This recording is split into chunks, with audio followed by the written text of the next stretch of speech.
నమస్తే రమగారు. నమస్తే జీ. రమగారు, మనము నోవెల్స్ చెప్పుకుంటూ ఉన్నాం. మధ్యలో కొంచెం గ్యాప్ వచ్చింది కదా, ఏదైనా మంచి నోవెల్ చెప్తారా? మరీ పాత నావెల్ కాదు, ఇవాళ తీసుకున్నది. మ్మ్. ఇంచుమించు 90s లో వచ్చింది. ఓకే. దొరసాని. దొరసాని మ్మ్. సినిమా కూడా ఉంది రమగారు. ఇది ఇటీవల కాలంలో వచ్చింది ఆ. కదా. ఆ సినిమాలో ఏమో ఆ అమ్మాయి ఏదో ఒక రాజుగారు అమ్మాయి, ఒక జమీందార్ గారు. జమీందార్ కూతురు. ఇది కాదు. ఓకే, ఒక చక్కటి అందమైన అమ్మాయి కథ. చెప్పండి చెప్పండి. ఈ రైటర్ ఎవరంటే రెంట చింతల మీనా ఆవిడ పేరు. మ్మ్. ఈ కథ రాసేసరికి ఆవిడ చిన్నవారే, పెద్ద ఏజ్ ఉన్న ఆవిడేం కాదు. 20-30 మధ్యలో ఉండుంటాయేమో అనుకుంటున్నాను. ఓకే. అప్పటికి. నిన్నంతా మీరు మాట్లాడుతూ ఉన్నారు, టెక్స్ట్ చేస్తూ ఉన్నారు, ఆవిడేనా? అవును. ఓ సూపర్. నిన్న అంటే నేను ఒక 5-6 రోజుల క్రితం మెసేజ్ పెట్టా, ఈ నావెల్ చెప్పాలనుకుంటున్నాను, మనసులోని మనసు చేసినట్టుగా చేస్తాను అని. ఆ, అయితే ఆవిడ వారం నుంచి చూడలేదు. నిన్న నేను ఇక్కడ స్టూడియోలో అదే ఉండగానే అదే message అన్నారు కదా. చేయండి, మీరు ఎలా చేస్తారో నాకు కూడా ఇంట్రెస్టింగ్ గా ఉందని చెప్పారు. అయితే ఈవిడతోటి మాట్లాడడం కుదిరింది అనమాట. ఇది స్వాతిలో సీరియల్గా వచ్చింది. వస్తే చివరి ఎపిసోడ్ మిస్ అయ్యా నేను. కథ నాకు నచ్చింది. మామూలుగా మనకి ఒక వివాహ బంధం మీద, వైవాహికమైన వ్యవహారం మీద ఒక నమ్మకం ఉంటుంది. ఇష్టం లేకుండా పెళ్లి చేసుకున్న క్రమంగా పెళ్లిలో అడ్జస్ట్ అవుతారు పీపుల్. మనం అలాంటివి చూస్తాం కదా. పెళ్లికి ముందు నువ్వంటే నాకు ఇష్టం లేదు, లేదా పెళ్ళి అవ్వగానే కూడా మా అమ్మా నాన్నల బలవంతంతో పెళ్లి చేసుకున్నాము అన్న వాళ్ళు క్రమంగా సంసారంలో పడిపోతే మన చుట్టాల్లో వాళ్ళల్లో కనిపిస్తూ ఉంటారు. అవునవును. అయితే ఈ కథలో ఏంటంటే ఇష్టం లేకుండా ఏదో ఒక తొందరపాటుకు లోనే పెళ్లి చేసుకుని అమ్మాయికి నువ్వంటే నాకు ఇష్టం లేదని చెప్పి మెల్లిగా ఆ వివాహ బాంధవ్యానికి లోబడిపోయిన ఒక అబ్బాయి అమ్మాయి కథ. ఓ, మంచి కొంచెం ఇందులో ఒక చిన్న రొమాంటిక్ ఇది ఉన్నది, కానీ అది గట్టిగా చెప్పబడదు, ఒక సాఫ్ట్గా వెళ్తుందన్నమాట. ఒకే చోట కలిసి ఉంటే భార్యాభర్తలు వివాహం అయిన తర్వాత ఆ బాంధవ్యం వాళ్ళని ఎట్లా కలుపుతుంది అని చెప్పే చిన్న కథే. ఒక ఏమైనా 22 ఎపిసోడ్లు అలా ఉన్నాయి అంతే. 22 వారాల కథ, అంతకంటే పెద్దది కాదు. వారం వెయిట్ చేసేదాన్ని బాగా నేను. 90s లో వచ్చింది. రమగారు, ఇప్పటికీ స్వాతిలో ఇలా సిరీస్ వస్తున్నాయా రమగారు? సీరియల్స్ ఇప్పుడు మధుబాబు గారిది కూడా ఏదో నడుస్తుంది ఇప్పుడు, నల్ల త్రాచో ఏదో. ఆహా. ఎక్కడైనా ఓసారి పుస్తకం కనబడితే చూస్తుంటాను నేను. ఇప్పుడు చదవట్లా. అప్పుడు ఏం చేసేదాన్ని అంటే రోజువారీ పుస్తకాలు తెచ్చిచ్చేందుకు ఒక అతను వస్తుండేవాడు.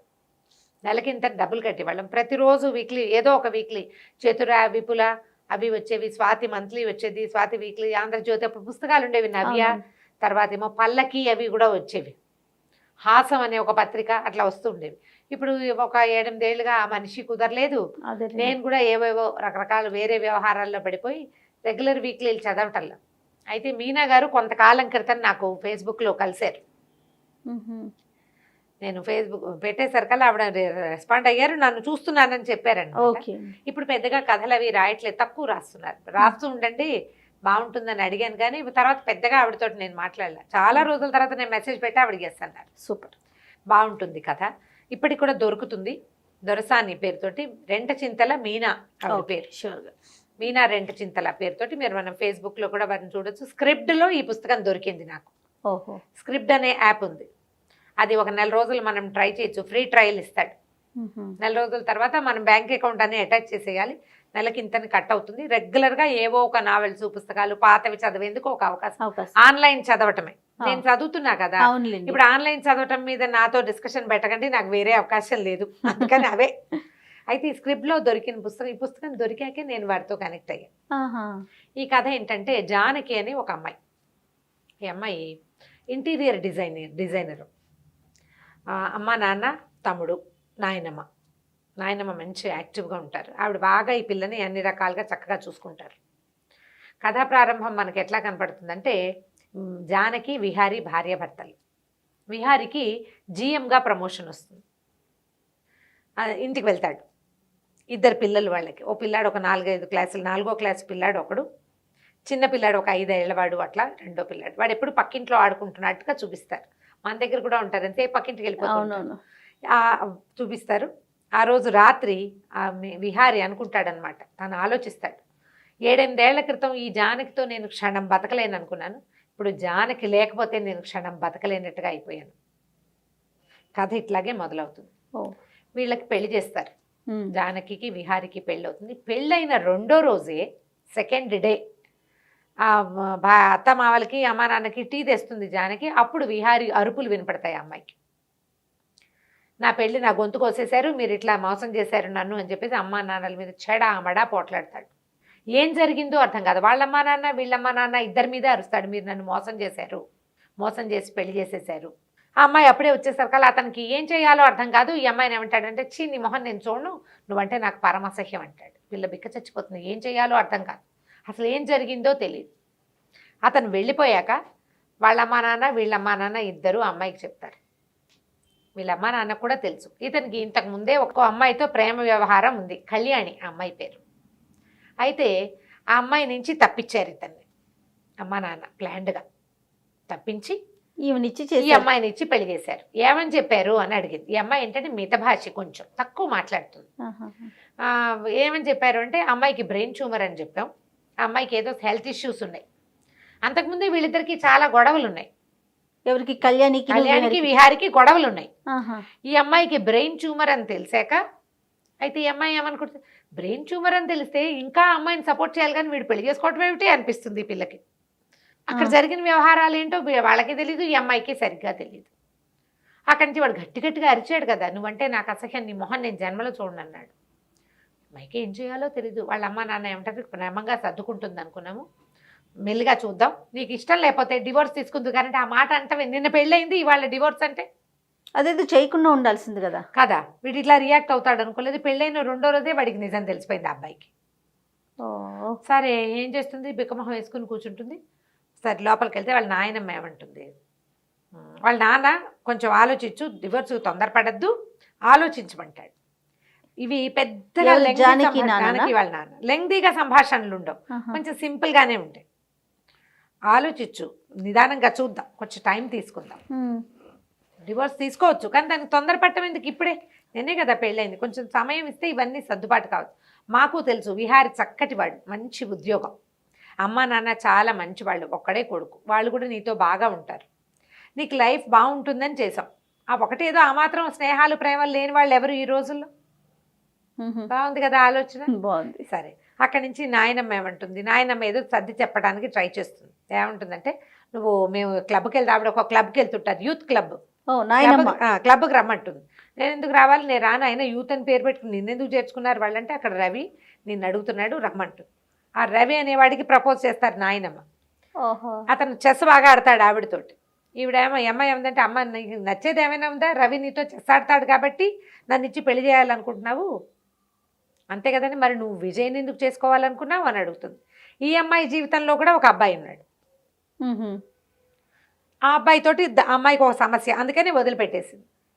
ఇవి జరుగుతాయి కదా, ఫ్రెండ్స్ ఉంటారు, పెళ్లిళ్ళ మాటలు వస్తాయి, వాళ్ళతోటి పడలేమనుకుని మానేసుకుంటారు. చూడక్కర్లేదు, ఇప్పుడు అసలు చూడాలా, ఇది వరకు కూడా చూసేవాళ్ళు కాదు, ఎవరికి వాళ్ళు డిసైడ్ చేసుకోవచ్చు, అదేం పెద్ద వ్యవహారంగా ఏమి నడిచేది కాదు. ఈవిడేమందంటే, కాదు నువ్వు ఎందుకు ఆలోచించవు దీని మీద, ఒకడేమో నీకు క్లాస్ పీకుతాడు ఆ విజయ్ అన్నవాడు, వీడేమో నీ మీద అరిచాడు, వీళ్ళిద్దరెవరు నీకు నో చెప్పడానికి, నువ్వు కదా నో చెప్పాల్సింది. ఇంత అత్యద్భుతమైన అమ్మాయిని పోగొట్టుకున్నావని ఏడవాలి వాళ్ళు, అది చెయ్యాలి నువ్వు అంటే, దానా దీనా విడాకులు తీసుకోవద్దు అని చెప్తోంది నాయనమ్మ స్మూత్గా. అక్కడి నుంచి ఆ అమ్మాయి ఏదో కొద్దిగా కొట్టుకున్నారు, పోట్లాడుకున్నారు. కొద్ది రోజులు గడిచిపోయిన తర్వాత ఈ అమ్మాయి అతని దగ్గరికి వెళ్ళిపోతుంది. వీళ్ళు ఉండేది విజయవాడలో, హైదరాబాద్ వెళ్ళింది. వెళ్ళేసరికల్లా విహారి దగ్గరికి పంపించారు. కాపురానికి వెళ్ళింది, ఎందుకు వెళ్ళిందో చెప్తుంది. వెళ్ళింది. వాళ్ళ అమ్మ నాన్న, నువ్వు మనసులో పెట్టుకోకు, ఏడవకు, ఏదైనా ఇబ్బందిగా ఉంటే వచ్చేసేయి, నువ్వు బాధపడద్దు అని ఎట్లా కొట్లా బతిమలాడి అమ్మాయిని ట్రైన్ ఎక్కించారు. ఎక్కింది, వెళ్ళింది. వెళ్ళేసరికల్లా అతను ఇంట్లో లేడు, తాళం వేస్తుంది. ఇల్లంతా చాలా బాగుంది, చక్కగా క్యూట్గా ఉన్న డూప్లెక్స్ ఇల్లు, మొక్కలకు నీళ్ళు అవి పోయిట్లా, మిగిలిందంతా బాగుంది. ఆవిడ కూర్చుని ఉంటుంది సామాన్లన్నీ పట్టుకుని. ఓ అమ్మాయి వేస్తుంది చక్కగా పోనీ టైల్ చేసుకుని. అప్పుడు ఈ అమ్మాయికి తెలుస్తుంది అనమాట, విజయ్ అని ఈ అమ్మాయికి ఒక ఫ్రెండ్ ఉన్నాడు మన జానకి. అతను ఏం చేసేవాడు, ఈ అమ్మాయి ఏంటంటే కొంచెం పాతకాలం పద్ధతిలో లూజ్గా పెద్ద పెద్దగా ఉండేటువంటి చుడిదారులు వేసుకునేది. ఫ్రెండ్షిప్ అయిన కొత్తల్లో బాగానే ఉండి క్రమంగా ఈ డ్రెస్సింగ్ స్టైల్ మార్చుకో, మంచి చక్కగా బట్టలు వేసుకో, లేటెస్ట్ ట్రెండీగా ఉండు, ఐబ్రోస్ ప్లక్ చేసుకో, మస్కారా వేసుకో, జుట్టు ఇంత బారెడి జడ, ఆ జడ కత్తిరించుకుని స్టైలిష్గా చేసుకోమని చెప్పేవాడు అతను. అప్పుడు జానకి ఉండదు అనుకునేది అమ్మాయి, దిస్ ఈజ్ మీ, దీంట్లో నుంచి మారకూడదు, ఎవరి కోసమైనా మారాలా మనం? ఆ. ఈ కథలో నాకు అండర్ కరెంటు 90sలో నన్ను అట్రాక్ట్ చేసింది, ఇప్పటికీ నాకు నచ్చిన పాయింట్ అది. నీలాగా నువ్వు ఉండటానికి నువ్వు ఎవరినైనా ఎందుకు ఇంప్రెస్ చేయాలి? నిన్ను చూసి ఇంప్రెస్ అవ్వాలి. వాళ్ళ ఇంప్రెషన్ కోసం నువ్వెందుకు మారాలి? నీకు నచ్చింది నువ్వు చెయ్యి. త్రూ అవుట్ ద స్టోరీ అది నడుస్తూ ఉంటుంది. నేను నాలాగా ఉంటా. లూజ్ లంగడా బట్టలు వేసుకోవటం, లూజ్గా ఉన్న డ్రెస్ వేసుకోవటం, పెద్ద బారెడ్ జడ వేసుకోవటం, పెద్ద బొట్టు పెట్టుకోవటం, ఐబ్రోస్ షేపు గీపు చేసుకోకుండా చక్కగా కళ్ళ నిండా కాటికి పెట్టుకుని పెద్ద జడ వేసుకుని పువ్వులు పెట్టుకోవడం అమ్మాయి స్టైల్. వీడికి అమ్మాయి నచ్చింది, కానీ అమ్మాయి స్టైల్ తనకు కావాల్సినట్టుగా మార్చేయాలని చూస్తాడు విజయ్. వాడిని భరించలేననుకుని ఈ అమ్మాయి ఆత్మాభిమానం పైకి లేచి వదిలేస్తుంది అతను. ఈ అమ్మాయిని కళ్యాణి వస్తుంది అక్కడికి. ఇది గుర్తొస్తుంది అనమాట. విజయ్కి ఎట్లా కావాలో అలా ఉంది కళ్యాణి. చక్కగా షార్ట్ హెయిర్, పోనీ టైలు, చక్కగా మంచి మాస్కారా, ఐ లాషెస్కి చక్కగా బాగా చక్కగా నీట్గా చేసిన మస్కారా వేసుకుని ఫిగర్ హగ్గింగ్ టైప్ డ్రెస్ వేసుకుని కనపడుతుంది. అబ్బో విహార్ ఏదో చెప్పాడు, మీరు భలే అందంగా ఉన్నారంటుంది. జానకి చాలా అందమైంది, కానీ కొంచెం పథకాలం పద్ధతిలో ఉంటుంది. అమ్మాయి చీర జడ అవన్నీ కూడా కాస్త కన్జర్వేటివ్ మోడ్లో ఉంటాయి. సరే ఏం చేస్తుంది, కాసేపు చూసి విహార్ ఇప్పట్లో రాడు అని ఆలోచించి, మీరు రావడం అసలు ఇష్టం లేదు నాకు అని చెప్పి తాళం తీసి బ్యాగ్లో పర్సులో నుంచి తాళం ఉంటుంది. విహారి ఇంటి తాళం కళ్యాణి దగ్గర ఉంది. ఓ తాళం తీస్తుంది, లోపలికి వెళ్ళండి అంటే తీసుకొస్తుంది. తీసుకొచ్చి పైకి తీసుకెళ్తుంది. ఒక పెద్ద బెడ్రూమ్, పక్కన ఒక గెస్ట్ రూమ్ ఉంటుంది. ఇల్లు చక్కగా ఉంటుంది, డూప్లెక్స్ ఇల్లు. ఈ రూమ్లో సామాన్లు పెట్టుకోమంటుంది. గెస్ట్ రూమ్లో పెట్టుకోవాలి భార్య. కాసేపు ఉంది, పైన కంపెనీ ఇచ్చింది. విహార్ వచ్చాడని పరిగెత్తుకుంటూ కిందకి వెళ్తుంది కళ్యాణి. పైకి అతన్ని పైకి వచ్చి ఎందుకు వచ్చావు అని పోట్లాడతాడు. నువ్వు ఎందుకు వచ్చావు, నీకు నాకు సంబంధం లేదని చెప్పేసా కదా, నీ మొహన్ నాకు గిట్టదని చెప్పే కదా, ఎందుకు వచ్చావు అంటాడు. నేను వచ్చాను, నా అంతటి నేను వచ్చాను, నా అంతటి నేను వెళ్ళేదాకా నేను ఇక్కడే ఉంటానని చెప్పేస్తుంది. వాళ్ళను నేను నీ భార్యని, నా పని మీద వచ్చాను, నువ్వు పిలిస్తే రాలా, ఇప్పుడు ఇప్పటిదాకా మీ ఇల్లే, మీదే ఇల్లు, నేను నీతో నా పెళ్ళి సేఫ్గా ఉన్నన్నాళ్ళు ఇది నా ఇల్లు కూడా వెళ్ళంటుంది. అతను కాస్త ఆ కళ్యాణితో కలిసి బండి మీద వెళ్ళిపోతాడు. ఈ అమ్మాయి ఇల్లు వాకిలి కొంచెం చూసుకుని చక్కగా ఇల్లు బాగుంది. అమ్మాయికి శుభ్రాలు బాగా పని చేసుకుంటుంది, ఎంతసేపు పని చేస్తుంది. మొక్కల్లో నీళ్ళు పోసుకోవటం, అన్నీ నీట్గా సర్దటం, అన్నీ దులుపుకోవటం, ఆ గోల్ చాలా ఎక్కువ. స్టార్టింగ్ నుంచి చివరి దాకా చూపిస్తూనే ఉంటారు అది కథలో. అమ్మాయి పని చేస్తుంది అని అంతా చూసుకుంటుంది. తిండికి ఏముందో చూసుకుని ఏదో బ్రెడ్ పెట్టుకుని తింటుంది, పైకి వెళ్ళి పడుకుంటుంది. చీకటి పడ్డాక రాత్రి అయ్యాక అతను వస్తాడు, ఏదో వండుతాడు, కిందకు వచ్చి చూస్తుంది, కంచ పడేస్తాడు తినమని. అమ్మాయి ఉంది కదా మరి, ఏ పెద్దగా తిందు, పడుకుంటుంది. ఒక రోజు గడుస్తుంది, 2 రోజులు గడుస్తాయి. ఈ అమ్మాయి ఎందుకు వచ్చింది, ట్రాన్స్ఫర్ అయిపోయింది. ఈ అమ్మాయి ఏం చేసింది, పెళ్లి కుదిరిపోయింది, పెళ్ళి అయిపోతుంది కదా అని హైదరాబాద్ ట్రాన్స్ఫర్ పెట్టుకుంది. వాళ్ళ కంపెనీ ఇక్కడ ఉంది, అక్కడ బ్రాంచ్లో పనిచేసేది, ఉద్యోగం చేసే అమ్మాయినా. మరి అమ్మాయి ఫ్యాషన్ డిజైన్, అదే ఏమంటారు దాన్ని, ఇంటీరియర్ డిజైనర్. ఓకే, ఆర్కిటెక్చర్ చదువు ఉంటుంది బహుశా, డిజైనింగ్ చేస్తుంది ఇళ్ళు. ఇక్కడ బ్రాంచ్లో చేరాలి. ఇంకా సెలవు ఉంది, సెలవు అయ్యాక ఈ లోపల అలవాటు అవుతుంది. కాస్త ఇంట్లో ఉండి అలవాటు చేసుకుని ఆఫీస్కి వెళ్ళాలి. సరే ఇంకేం చేస్తాడు, భార్య వచ్చేసింది.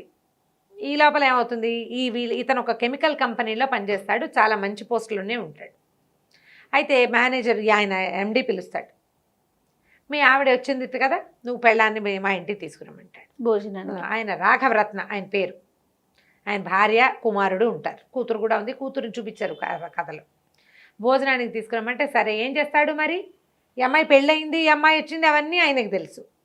సరే వాళ్ళ ఇంటికి తీసుకెళ్తాడు, అడుగుతాడు రమ్మ వస్తావా అని. సరే చక్కగా తయారవుతుంది. ఆ అమ్మాయి ఉంది, పట్టు చీర కట్టుకోవటం అవన్నీ స్టైల్. నేను ఫ్యాషన్ పరేడ్కి వచ్చినట్టు వస్తున్నావు, అలా కాదంటాడు. మరి ఇప్పుడు చీర మార్చుకోవాలంటే టైం లేదు. వాళ్ళ ఇంటికి తీసుకెళ్తాడు. ఇంటికి తీసుకెళ్లేసరికి అలా వాళ్ళు విపరీతంగా ఇంప్రెస్ అవుతారు. అమ్మాయితోటి ప్రేమలో పడకుండా ఎవరూ ఉండలేరు. అమ్మాయి మనిషి ఎట్లాంటిది, పైగా మృదుభాషి, తక్కువ మాట్లాడుతుంది, ప్రశ్నకి చక్కగా సమాధానం చెప్తుంది, నిదానంగా ఆన్సర్ చేస్తుంది, అందంగా ఉంటుంది. నువ్వు పెద్ద పెద్ద కళ్ళు, కళ్ళ నిండా కాటుక, చక్కటి ముఖం, చక్కగా జడ, మంచి పట్టు చీర, కుదురుగా కుందర బొమ్మలా ఉంటే ఎవరికైనా నచ్చుతుంది కదా, గీసి పెట్టిన బొమ్మలాగా ఉంటుంది. వీళ్ళకు ఒక అబ్బాయి ఉంటాడు, ఆ రాఘవరత్నకి, గౌతమ్. ఆ అబ్బాయి కళ్ళు అంటుకుపోతాయి ఈ అమ్మాయి మీద. వీళ్ళకి తెలుసు కళ్యాణితో వీడి లవ్ స్టోరీ, 2 ఏళ్ల పాటు వాళ్ళు కలిసి తిరిగింది. కళ్యాణ్ని వదిలేసి ఈ అబ్బాయి, ఈ విహారీ జానకిని పెళ్లి చేసుకున్నది వాళ్ళకి తెలుసు. ఆ జానకి పేరు వాళ్ళకి చాలా నచ్చుతుంది. పైగా అమ్మాయి ఇంట్లో ఉన్న సామాన్లన్నీ పక్కగా ఏవేవి ఎక్కడైనా ఉన్నాయి అంటే డిజైనర్ కదా. అప్పుడు అతను చెప్తాడు, ఈ అమ్మాయి డిజైనర్ అనేసరికి వాళ్ళకి ఇంకా ఇంత నిదానంగా కన్జర్వేటివ్గా ఉన్న అమ్మాయి ఫ్యాషన్ డిజైనర్ అనుకోండి, ఇంటీరియర్ డిజైనర్ అంటే వాళ్ళు ఇంకా స్టైలిష్గా ఉండాలి. కన్జర్వేటివ్గా ఉన్న అమ్మాయి, ఆ అమ్మాయి చేసే వర్క్, ఇవి రెండు వాళ్ళని ఆకర్షిస్తాయి. అక్కడి నుంచి కొద్ది రోజులు ఇట్లా గడుస్తుంది. పెద్దగా వీడేమంటుంది, మీరు ఎలా పని చేసుకుంటున్నావు ఏంటి అని అడుగుతారు. నేనే చేసుకుంటాను, పని మనిషి లేదంటే ఒక అమ్మాయిని పంపిస్తానంటారు. మర్నాడు పొద్దున ఒక కాంతమ్మని, ఒక పని అమ్మాయిని పంపిస్తారు. ఓ 40-50 ఏళ్ళు మధ్యలో. ఆవిడ వచ్చి ఇక్కడ వీళ్ళ ఇంట్లో స్థిరపడుతుంది. వద్దంటారు. 400 జీతం అంటే చాలా ఎక్కువ. 90s $400 ఎక్కువ. మా 90s మేము కూడా మా పని మనిషికి ₹100 ఇచ్చేవాళ్ళం. 100 చాలా ఎక్కువ. 80 అసలు అప్పుడు. 80 రూపాయలు మాత్రమే. ₹100 పని మనిషి కూడా ఉండేది మనకి ఇది వరకు. 100 రూపాయలు పని అంతే అంతే. ఈఎస్ఐ నుంచి లోపల రావడానికి ₹2 ఇచ్చేవాళ్ళం. ఆటోకి ₹2 ఆటో. అప్పటికి షేర్ ఆటోలు ఉన్నాయి రమ్మగారు, నార్మల్ ఆటోలా? షేర్ ఆటోనే. మా ఈఎస్ఐలో ఎక్కితే మా ఇంటి దగ్గర మా ఏజ్ కాలనీ ఎక్కి దింపడానికి ₹2. సూపర్. సరే వద్దంటారు కానీ అమ్మాయిని ఉంచుకుంటారు. ఈ లోపల ఏమైంది, పిలిచారు కదా వీళ్ళ ఇంటికి పిలిచి నిన్ను మేనేజర్ని చేస్తున్నాము, తర్వాత ఏమో నీకు కారు ఇస్తాము అని చెప్పాడు రాఘవరత్న. ఈ అమ్మాయి జానకి విహారీ వాళ్ళ ఎండి కదా. Okay okay. కారు వచ్చింది, పని మేనేజర్ పోస్ట్ వచ్చింది, పని మనిషి వచ్చింది. ఓహో. ఏమంటుంది, ఇప్పుడు పని మనిషిని వద్దన్నామనుకో బాగుండదు కదా. మీ ఓనర్ పంపించింది కారు, ఎండి పంపించింది పని మనిషి కదా అని పని అమ్మాయిని ఉంచుకుంటారు. నేను రేపొద్దున వెళ్ళిపోతా, అప్పుడు నీకు ఇంట్లో ఉంటుంది తోడు. ఈ అమ్మాయి వెళ్ళిపోతుందని ఫిక్స్ అయ్యే ఇద్దరు. ఓకే సరే అక్కడి నుంచి కాంతమ్మ మెల్లిగా అమ్మాలి. ఇప్పుడు ఈ అమ్మాయి అయిందనుకో వీళ్ళిద్దరు చెరో గదిలో ఉంటారు అనే సంగతి తెలిసిపోతుంది. జానకి కరెక్ట్గా క్రాప్ చేసినట్టుగా ఉండే మనస్తత్వం. ఆ అమ్మాయి కట్ చేసేస్తుంది. ఇక నీకు అక్కర్లేదు అని చెప్పగలదు పని మనిషికి. ఎక్కువ ఇన్వాల్వ్ అవ్వనివ్వదు. పై గదుల్లోకి రానివ్వకుండా ఉంచుకుందామంటూ ఆ అమ్మాయి పని చేస్తుంది, ఈ అమ్మాయి పని చేస్తుంది. వాకిట్లో జామ చెట్లు ఉంటాయి, జామ పళ్ళు కోసి జామ్ చేస్తుంది. జామకాయలతోటి జామ్ చేస్తే నా చెట్లు ముట్టుకోవద్దని పోట్లాడతాడు, కానీ జామ సీసా మాత్రం ఖాళీ చేస్తాడు. అతను ఈ అమ్మాయి ప్రజెన్స్కి అలవాటు పడతాడు. అమ్మాయి అతి నీట్గా ఉండే మనిషి, ఇల్లు శుభ్రం చేస్తుంది బాగా. ఇంట్లో ఒక ప్రత్యేకమైన వెలుగు, పక్కలు శుభ్రంగా ఉండటం, ఇల్లు ఎప్పుడు నీట్గా. ఆ డిఫరెన్స్ తెలిసిన ఇంట్లో రాగానే ఒక ప్రశాంతంగా అవుతుంది. క్రమంగా ఈ కళ్యాణికి తెలుస్తూ ఉంటుంది ఇతను ఈ అమ్మాయికి అలవాటు పడిపోతున్నాడు అని.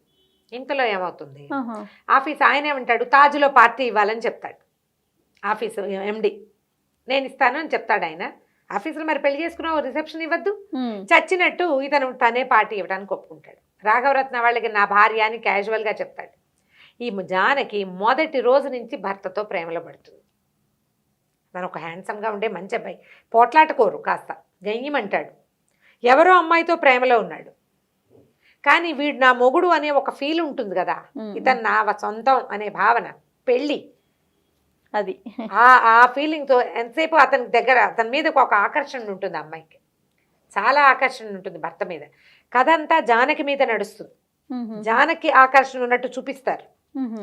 విహారికి చివర్లో అతను ఏ పాయింట్ల వల్ల ఈ అమ్మాయికి అట్రాక్ట్ అయ్యాడు అనేది అక్కడో వాక్యమే కనపడుతుంది, కానీ అతని మీద ఆవిష్కరింపబడదు. అమ్మాయి వైపు నుంచి రాసిన కథ అనమాట. ఓకే, చదివితే భలే ఇంట్రెస్టింగ్గా సరదాగా ఉంటుంది. ఎవరో మన పక్కింట్లో ఒక కథని మనం చూసిన భావన కలిగిస్తారు. మీనా బాగా రాస్తారు. అక్కడి నుంచి ఏమవుతుంది, రిసెప్షన్ పార్టీ ఇస్తారు, జనాలంతా చేరతారు, ఆఫీస్ వాళ్ళంతా. ఆఫీస్ వాళ్ళందరికీ కూడా ఈ అమ్మాయి నచ్చుతుంది. ఇప్పుడు ఆఫీసులో ప్రతి వాళ్ళకి కూడా ఈ నా భార్య అని చెప్పాలా. ఒక క్యాజువల్గా ఆ భార్య అన్నప్పుడల్లా ఈ అమ్మాయికి ఒక సంతోషం వస్తుంది లోపల నుంచి. అతను క్యాజువల్గా ఒక సాధారణ పదంగా చెప్పగలుగుతాడు. పార్టీ ఇచ్చాడని పోట్లాడుతుంది కళ్యాణి. నువ్వు పెళ్ళామని అందరికీ చెప్తావా? ఈ అమ్మాయిని ఇంట్లో ఉంచుకోవటం కాకుండా మీ ఎండి ఇంటికి తీసుకెళ్ళావు, ఆఫీస్ పార్టీ ఏం చేస్తాడు? మేనేజర్గా ప్రమోషన్ వచ్చింది, కారు ఇచ్చారు, కారుకు ఒక డ్రైవర్ని ఇచ్చారు. ఆ అమ్మాయి ఆఫీస్లో చేరుతుంది, పెళ్ళయిందని చెప్తుంది, కానీ భర్తను వాళ్ళకి చూపించదు.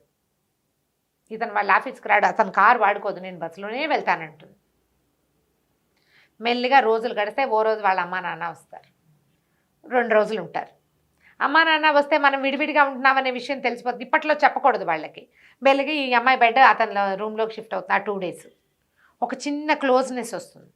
వాడు అతనికి తను క్లోజ్ అవుతున్నాడని తెలిసి ఏదైనా ఒక చిన్న తేడా రాగానే వెంటనే బిగిసిపోతూ ఉంటాడు. కళ్యాణిని వదులుకోలేడు, చాలా ప్రేమిస్తాడు ఆ అమ్మాయిని. ఇంతలో ఏమవుతుంది, ఈ రాఘవరత్న కొడుకు గౌతము ఈ అమ్మాయి కోసం రావడం మొదలు పెడతాడు. జానకి కోసం బయటకు వెళ్దాన్ని రమ్మని పిలుస్తాడు. లంచ్కి వస్తావా అని అడుగుతాడు. ఫస్ట్ టైం ఊరికే వెళ్తుంది. ఎందుకంటే ఆ అమ్మాయి చదువుకునే చదువు ఎలాంటిది, పల్లెటూరు బయట కాదు, చాలా మంది స్నేహాలే ఉన్నాయి. ఎవరితోటైనా లంచ్కి వెళ్ళటము, కాసేపు క్యాజువల్ గా మాట్లాడటం తీసుకుంటుంది తను. మంచి ఉద్యోగం అంది. అమ్మాయి చేసే ఉద్యోగంలో కలీగ్స్ తోటి కూడా ఫ్రెండ్లీగా ఉంటుంది. వెళ్తే అతను ఓపెన్ గానే చెప్తాడు, నాకు మీరు నువ్వు ఇష్టం ఎలాగో కళ్యాణి ఉంది, అతను నిన్ను వదిలిపెట్టేస్తాడు, డివోర్స్ తీసుకుని నన్ను పెళ్లి చేసుకోవాలి, ఓ నేను డివోర్స్ తీసుకున్నా నేను చేసుకోను అంటుంది. ఆ అమ్మాయిని ఇది అడిగి మళ్ళీ ఇది కలుసుకోవడానికి ఒప్పిస్తాడు. ఈ అమ్మాయికి నో చెప్పే అవకాశం ఇవ్వడు. నో చెప్పే అవకాశం అసలు ఇవ్వకుండా బాగా కబుర్లు చెప్తాడు, బాగా మాట్లాడిస్తాడు. ఈ అమ్మాయి మృదువుగా స్వీట్గా మాట్లాడే అమ్మాయి. ఇక వారం కలవటం మొదలు పెడతారు. కళ్యాణి విహారీ కలుస్తూ ఉంటారు, గౌతము జానకి కూడా కలుస్తూ ఉంటారు. కొద్ది రోజులకి ఇతనికి విహారికి తెలుస్తుంది జానకి గౌతమ్ తోటి బాగా తిరుగుతోంది బయటికి. కానీ ఈ అమ్మాయి ఎప్పుడూ అతనికి చనువివ్వదు. అతను ఆ ప్రశ్నని మళ్ళీ దొహరాయించడు. తనని ఆ అమ్మాయికి అలవాటు చేయాలని చూస్తాడు. ఈ ఏమవుతుంది, కళ్యాణి ఒక 2 రోజులు ఎక్కడికో తీసుకెళ్తుంది విహారి బయటికి వెళ్ళిపోతారు, ఎక్కడికో వెళ్తారు. ఒక్కోసారి అతను లేటుగా వస్తాడు, రాత్రి పడుకుంటుంది, అతను పొద్దున్న లేవడు. ఈ అమ్మాయి ఆఫీస్కి వెళ్ళిపోతుంది, అతను ఇంట్లో లేడు ఊళ్ళో లేడు అనే విషయం అమ్మాయికి అర్థం కాదు. వీళ్ళిద్దరికి సంబంధ బాంధవ్యాలు ఏం లేవు, ఒకళ్ళ కోసం ఒకళ్ళు చూడటల్లా. అసలు చూస్తూ ఉంటారు, అండర్ కరెంట్ నడుస్తూ ఉంటుంది, ఓపెన్గా ఏం చెయ్యరు వాళ్ళు. ఓకే, ఊరెళ్ళేసరికి కదా ఊరెళ్ళి మీ ఆయన కళ్యాణిని తీసుకుని ట్రిప్కి వెళ్ళాడని చెప్తాడు గౌతమే. నువ్వు వాడి కోసం చూడక్కర్లేదు, వివాహ బంధానికి విలువేం లేదు, నువ్వు డివోర్స్ తీసుకో, నన్ను పెళ్లి చేసుకో. ఇదే నడుస్తూ ఉంటుంది. అమ్మాయి ఆఫీస్కి వెళ్తుంది, వీడు ఆఫీస్కి వెళ్తాడు. అట్లా ఏమేం చేస్తున్నారు, ఎట్లా వీళ్ళు ఒకళ్ళకి దగ్గర అయ్యారు అనేది ఒక్కొక్క వాక్యంలో మాత్రమే తెలియజేస్తారు కథలో. ఒకరోజు ఈ రాఘవరత్నం మళ్ళీ ఏం చేస్తారు, మా ఇంటికి రా అని పిలుస్తారు. ఈ అమ్మాయిని ఒక్కదాన్నే, విహారి లేడు నువ్వు రా అంటారు. వెళ్తుంది వాళ్ళ ఇంట్లో లంచ్కి. వాళ్ళు అదేదో పండగలాగా ఫీల్ అయ్యి చాలా బాగా ఉంటారు. ఈ గౌతము అమ్మాయి వెనకాలే ఉండి అమ్మాయికి లైన్ వేస్తున్నాడు అనమాట. లైన్ వేయటమే కొంచెం హుందాగా చేస్తాడు, చిల్లరగా కాదు. వీడికి నో చెప్పాలి అనుకుంటుంది కానీ అసలు అతను ఆ వాక్యాలు రానివ్వకుండా ఫ్రెండ్షిప్ చేస్తాడు. స్నేహంగా ఉంటారు. అక్కడికి ఇక్కడికి తీసుకెళ్తాడు, లంచ్కి డిన్నర్కి, బాగానే ఉంది. కొద్ది రోజులు, ఇంకా కొన్ని రోజులు గడుస్తాయి, నెలలు గడిచినాయి అనమాట. ఈ అమ్మాయి ట్రాన్స్ఫర్ తీసుకుని వెళ్ళాలి, కానీ వీడిని వదిలిపెట్టి వెళ్దామని ఉండదు. ఆ విహారిని వదలలేకుండా ఉంటుంది. అది గట్టిగా చూపించరు. పాపం ప్రేమలో ఉన్నాడు అనుకుంటూ ఉంటుంది కానీ అతను వదిలేద్దాం అనిపించట్లేదు మనసు లోపల. ఒకరోజు రాఘవరత్నే నేను లంచ్కి రమ్మని అమ్మాయిని పిలుస్తాడు. పిలిచి ఏమిటి నీ జీవితం, ఏంటి కళ్యాణ్తోనే తిరుగుతున్నాడు, నా కొడుకు పెళ్ళైన ఆడపిల్ల వెనకాల పడ్డం నాకు ఇష్టం లేదు అని చెప్తాడు. మీ అబ్బాయికి చెప్పాలిగా ఆ మాట అనుకుంటుంది. పెళ్ళైన ఆడపిల్ల వెనకాల పడద్దంటే అతను ఏంటంటే ఈ అమ్మాయి డివోర్స్ తీసుకుంటుంది, ఈ అమ్మాయిని తను సొంతం చేసుకోవాలని చూస్తాడు. ఈ విహారికి ఈ అమ్మాయి ఫ్రీక్వెంట్గా గౌతమ్తో తిరుగుతోందని, వెళ్ళిపోతోందని ఒక మంట వచ్చేస్తుంటుంది లోపల నుంచి. తనకి ఎందుకు మంట వస్తుందో వాడికి అర్థం కాదు పాపం అతనికి. ఇలాగే నడుస్తుంది కథ, బాగుంటుంది. ప్రతి ఎపిసోడు మంచి ఇంట్రెస్టింగ్గా కనిపిస్తుంది అనమాట. అక్కడి నుంచి కాంతమ్మ వీళ్ళిద్దరికీ పడట్లేదని, వీళ్ళు సరిగ్గా ఉండరని, కళ్యాణ్ వచ్చి వీడి వెనకాల తిరుగుతుందని, రేపు నాటికి ఈ పెళ్లి విచ్ఛిన్నమైపోతుందేమోనని అర్థమైపోతుంది. పెద్దది కదా, చూస్తోందిగా ఈ అమ్మాయి ఎంత బుద్ధిమంతురాలు, అతను ఎంత మంచివాడు. కానీ వీళ్ళిద్దరి మధ్య ఒక అనుబంధం ఉంది. ఆ మూడో అమ్మాయి కళ్యాణిని చూస్తే విసుగు. ఓ రోజు రాత్రి వాకిట్లో ఎక్కడో ఉన్న గుడికి బయలుదేరుతుంది. 9 గంటల తర్వాత ఇక్కడ గుట్ట మీద గుడి ఉందంటే ఆ అమ్మాయితో పాటు వెళ్తాడు. నిశ్శబ్దంగా నడవటం, వెన్నెల్లో ఆ వెన్నెల్ని ఆస్వాదించటం, మాట్లాడకుండా ఉండటం. అక్కడికి వెళ్ళి కూర్చున్నాక అప్పుడు ఒకళ్ళ సంగతులు ఒకళ్ళు మాట్లాడుకుంటారు. అసలు సంగతి చెప్తాడు, ఎందుకు కళ్యాణ్ని వదిలిపెట్టి తనని చేసుకున్నాడో ఈ అమ్మాయికి అప్పటిదాకా తెలియదు. ఇది ఈ కథకి కీలకం. అమ్మాయి చెప్తుంది, అబ్బాయి ఒకళ్ళకొకళ్ళు చెప్పుకుంటారనమాట. కళ్యాణ్కి సమ్ ఫుడ్ ఎలర్జీ ఉంది.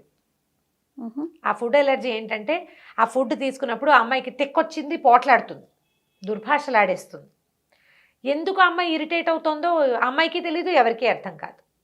ఆ అమ్మాయి ఒక సైక్రియాటిస్ట్ అపాయింట్మెంట్ తీసుకుంటే సైక్రియాటిస్ట్ రకరకాల టెస్టులు అవి ఇవి చేసిన తర్వాత ఫుడ్ ఎలర్జీ కారణమని కనిపెట్టాడు. ఎప్పుడు వీడితో పోట్లాడుతుంది, అన్నిటికీ విసుకుంటుంది, ఎంతసేపు అలుగుతుంది, ఏడుస్తుంది, నీ మొహం నేను చూడంటుంది, నా మొహం నువ్వు చూడద్దంటుంది, మళ్ళీ వచ్చేస్తుంది మామూలుగా. ఆ ఫుడ్ పొట్టలోంచి బయటకు వెళ్ళిపోయాక మళ్ళీ మామూలు అయిపోతుంది. అయితే ఈ సమయంలో ఏమైంది, అమ్మాయికి సైకాలజిస్ట్ దగ్గరికి, డైటీషియన్ దగ్గరికి అలా తిరుగుతూ ఉంటుంది. కానీ ఇతనికి నిజం చెప్పాల, సిగ్గుపడిందిట అమ్మాయి, సిగ్గుపడి చెప్పలేదు. చెప్పక ఇప్పుడు ఫుడ్ ఎలర్జీస్ని ట్రై చేయాలంటే మనం తినేవన్నీ ఈ పదార్థాలన్నీ తీయాలి కదా, ప్రతిదీ ట్రై చేసి వస్తుందా రావట్లేదో చూసుకోవాలి. ఈ ట్రయల్స్లో ఇతనితోటి కొంచెం తగ్గించుకుంటుంది. ఈ సందట్లో ఆ అమ్మాయి ఒక సైకాలజిస్ట్ దగ్గరికి, ఒక సైకియాట్రిస్ట్ దగ్గరికి వెళ్తున్నది. వీళ్ళ అమ్మా నాన్న చూశారు. వీళ్ళిద్దరికి కొట్లాటలుగానే ఉంది. ఆ అమ్మాయికి బ్రెయిన్ క్యాన్సరో బ్రెయిన్ ట్యూమరో అని చెప్పారు. ఇతను నీకు బ్రెయిన్ ట్యూమరా, బ్రెయిన్కి సంబంధించిన జబ్బు ఉందా అని నిలదీసి అడిగినా ఆ అమ్మాయి నిజం చెప్పదు. ఎందుకు నిజం చెప్పలేదు అని పెళ్ళైన రోజుని అతనికి పెళ్ళని అమ్మాయికి తెలిసింది. ఏడుస్తూ ఫోన్ చేసింది, ఇది నా సమస్య, ఇప్పుడు చాలా మటుకు క్లియర్ అయిపోయింది 99%. అంతా క్లియర్ అయ్యాక నీకు చెప్పాలనుకున్నాను, ఈ లోపల నువ్వు తొందరపడిపోయావని ఏడిచి మొత్తుకుంది. నీకు బ్రెయిన్ ట్యూమర్ అని మా అమ్మ నాన్న చెప్పారంటే, కాదు నేను వెళ్ళిన సైకాలజిస్ట్ దగ్గరికి, ఇదిగో అని పెళ్ళైన రోజు రాత్రో తర్వాత పొద్దున్నో మొత్తం ప్రూఫ్స్ చూపించేసి. వీళ్ళమ్మ వాళ్ళేంటి, అతని తల్లిదండ్రులు ఆ పిల్లవాళ్ళకి నచ్చల, దాని స్టైలు, దాని వేషం, దాని అలకలు, దాని దురుస్తు ధోరణి, యాటిట్యూడు వీళ్ళకి నచ్చలేదు. వాళ్ళకి ఒకే పిల్లాడు, కుదురుగా ఉన్న పిల్లని చేయాలనుకున్నారు. తమ ఫ్రెండ్ కూతురునిచ్చి చేయాలన్న ఉద్దేశంలో ఉండి ఈ పిల్లని తప్పించారు. ఇది అందరూ సహజంగా అమ్మా నాన్న చేసేది. అందరు అమ్మా నాన్నలు చేస్తారు. ఆడపిల్లల విషయంలోనూ చేస్తారు, మగ పిల్లల విషయంలోనూ చేస్తారు. కళ్యాణి నన్ను నమ్మలేకపోయింది, నాకు నిజం చెప్పలేదు, దాంతో నేను తను మిస్ అయ్యాను. 2 సంవత్సరాల నుంచి ప్రేమలో ఉన్నాం మేము. ఇప్పటికే అమ్మాయి అలుగుతుంది, మాట్లాడకన్నాడు. అతివాగుడు కాయ, జానకి నిదానంగా ప్రవహించే నది. అందులోకి దిగితే కానీ దాని మాధుర్యాన్ని అనుభవించడం మనకు తెలియదు, ఎవరికీ తెలియదు. ఈ అమ్మాయి ఏం చెప్తుందంటే, విజయ్ ఉన్నాడు నాకు కూడా, కాకపోతే అతనితో స్నేహం ఉన్నది. నేను ఏనాడు అతనితో కంఫర్టబుల్గా లేను. చాలాసార్లు నన్ను ప్రపోజ్ చేసినా నేను నన్ను ముట్టుకొని ఇవ్వలే. నాకు అలవాట్లేని వ్యక్తులు, అసలు కొత్త వాళ్ళు నన్ను ముట్టుకుంటారు, వాళ్ళు నన్ను టచ్ చేస్తారన్న భావనే నాకు కంఫర్టబుల్గా ఉండదు. ఒక్కొక్కళ్ళకి చిన్నతనాల్లో అలాంటివి ఏర్పడతాయి. అతను ఎంతసేపు నన్ను మార్చడానికి చూస్తాడు, డ్రెస్ మార్చుకో, అది మార్చుకో, ఇది మార్చుకో. నేనుగా ఎందుకు ఉండకూడదు? మా అమ్మ నాన్నలకి విజయ్కి నచ్చలేదు. నేనేదో ఒకరోజు వాడిని వీటో చేస్తానని భావించారు. వాళ్ళు టైం కోసం వెయిట్ చేశారు. నేను వీళ్ళ సంబంధం వచ్చింది అనగానే అది వదిలేసి పెళ్ళికి తిరిగాను. నీతో పెళ్ళైతే ఈకు ఇలా వచ్చింది అని చెప్తుంది. ఒకళ్ళతో ఒకళ్ళు చెప్పుకున్నాక వాళ్ళకి అర్థమవుతుంది. ఈ అమ్మాయి అలగదు, పోట్లాడదు, ఏదైనా విషయం ఉంటే క్లియర్గా చెప్తుంది. అతను ఆ అమ్మాయి ఎలా ఉందో అలా తీసుకుంటాడు, కానీ అమ్మాయిని మార్చాలని చూడు. తన పద్ధతి అది. క్లీన్గా ఉంటుంది, నీట్గా పని చేసుకుంటుంది, ఎప్పుడూ పని చేసుకుంటుంది, తన పని తను చేసుకుంటుంది, తన డ్రెస్సింగ్ తనది, అవి బాగుంటాయి. మొట్టమొదటి రోజున తను నల్లటి పట్టుచీర కట్టుకుని రాఘవరత్న ఇంటికి వెళ్ళడానికి రోజున తను చూసి స్టన్ అయిపోయాడని తెలుస్తుంది అమ్మాయికి. Fraction of seconds. ఎంత స్టన్నింగ్గా ఉన్నా అతనికి అలవాటైన అమ్మాయి ఉంది కదా, సరే మళ్ళీ కొంచెం సర్దుకుంటారు. ఈ లోపల ఈ గుళ్ళో నుంచి తిరిగి వచ్చేసరికల్లా మర్నాడు రేపు మళ్ళీ పగటిపూట వెళ్దామని చెప్తాడు గుడికి. పగలు గుడికి బయలుదేరేసరికి కళ్యాణ్ వచ్చేస్తాం. అమ్మాయికి కొంచెం కొంచెంగా తెలుస్తుంది. ఎంతసేపు జానకి జపం చేస్తున్నాడు. జానకి అది చేస్తుంది, జానకి ఇది చేస్తుంది, జానకి అలా చేస్తుంది, జానకి ఇలా చేస్తుంది. నువ్వు జపం చేస్తున్నావు అని చెప్తుంది. ఎక్కడికో వెళ్ళడానికి తాళాలు తీసుకుంటాను రమ్మంటుంది. ఇతనికి వెళ్ళటం ఇష్టం లేదు. రోజులు ఇట్లా తాపీగా గడుస్తాయి. ఒకరోజు గౌతమ్ని అవాయిడ్ చేయటం మొదలుపెడుతుంది. ఈ రాఘవరత్న చెప్పాడుగా, పెళ్ళైన పిల్లతో మా అబ్బాయి తిరగడం ఇష్టం లేదని ఇతన్ని అవాయిడ్ చేయడానికి ట్రై చేస్తుంది. జానకి రానంటుంది. రాననేసరికల్లా వాడు పోట్లాడేస్తాడు. వచ్చేతను పోట్లాడితే అమ్మాయి ఏమంటుంది, ఎందుకు మన ఫ్రెండ్షిప్ని పాడు చేస్తావు, నువ్వు నేను ఫ్రెండ్లీగా ఉన్నావు, దీనికి చివరి మార్గం ఏమిటి, మన ఇద్దరం పెళ్లి చేసుకోవటమేనా, స్నేహానికి పరాకాష్ట పిచ్చేనా, స్నేహంగా ఉండకూడదా మనం, దాన్ని పాడు చేయొద్దు, మన ఇద్దరం ఫ్రెండ్లీగా ఉన్నాం, ఫ్రెండ్లీగా ఉంచు, అంతేగాని పెళ్ళి కాదు, నేను నిన్ను పెళ్లి చేసుకుంటానని ఒక్కసారి కూడా నీకు చెప్పలేదు, నువ్వు నన్ను పిచ్చివాడిని చేసావు, అలా చేసావు, ఇలా చేసావు అని తిట్టిపోస్తాడు. చాలా గొడవ చేస్తాడు. ఏ గొడవకి అమ్మాయి సమాధానం చెప్పదు. ఒకవేళ విహారికి విడాకులు ఇచ్చిన నిన్ను నేను చేసుకోను అని చెప్పు. నేను పెళ్లి చేసుకోను, అసలు నాకు ఆ ఉద్దేశం లేదు, ఇస్తానా ఇవ్వనా అనేది నా స్వవిషయం, నీకేం తెలుసు, విహారి తిరుగుతున్నాడు, విహారి తిరిగినా సరే నేను విడాకులు తీసుకుంటానో తీసుకోనో కూడా నా స్వవిషయం, అందులో నీకు సంబంధం లేదు. నువ్వు నన్ను పిచ్చివాడిని చేసావు, నీ వెనకాల తిప్పుకున్నావు, వాడికి కుళ్ళు తెప్పించడానికి నువ్వు నాతో తిరిగేవంటాడు. అలాగే అంటారు కదా, వాడు అమ్మాయితో తిరుగుతున్నాడని వాడికి శాస్తి చేయడానికి నువ్వు నన్ను వాడుకున్నావు అంటాడు. నేను నిన్ను వాడుకోవాలా, కేవలం ఫ్రెండ్షిపే చేశాను నీతో, కాదు కూడదు, ఇది కొంత డిస్కషన్ అవుతుంది. ఈ కళ్యాణిని వదిలించేసుకోవాలనుకుంటాడు. ఇద్దరు కలిసి ఆ అమ్మాయి ఏమో తన ఆఫీసర్తో లంచ్కి వెళ్తుంది, కళ్యాణి వీడు ఇద్దరు వస్తారు, ఇంకొక బల్ల మీద కూర్చుంటారు. ఎంతసేపు ఆ అమ్మాయిని చూస్తుంటాడు. కళ్యాణితో కూర్చొని జానకి మీదే ఉంటుంది అతని దృష్టి. గంధపు చెక్కలాగా కనపడుతూ ఉంటుంది మనిషి, అందంగా ఉంటుంది, ఆ కళ్ళు తిరగవు ఆమె మీద నుంచి, అలవాటైపోతుంది అనమాట. అట్లా తర్వాత అతను నన్ను ఎందుకు పిలవలేదు అంటే ఈ అమ్మాయి కూడా నన్ను చూస్తోంది అనమాట. నాకు ఎట్లాంటి అట్రాక్షన్ ఈ అమ్మాయి మీద ఉందో అమ్మాయి కూడా అదే ఉంది అని అతనికి అర్థమవుతుంది. అయితే నేను ఊరు వెళ్తాను, నాకు టికెట్ బుక్ చేయమని చెప్తుంది. ఏమంటే కాదు, ఊరు వెళ్ళటానికి 2 రోజులు ఆగి బుక్ చేస్తానని చెప్తాడు. 2 రోజులు టైం ఎందుకు తీసుకున్నాడు, అమ్మాయి కూడా అర్థమవుతుంటుంది ఇది లా ఆఫ్ అట్రాక్షన్.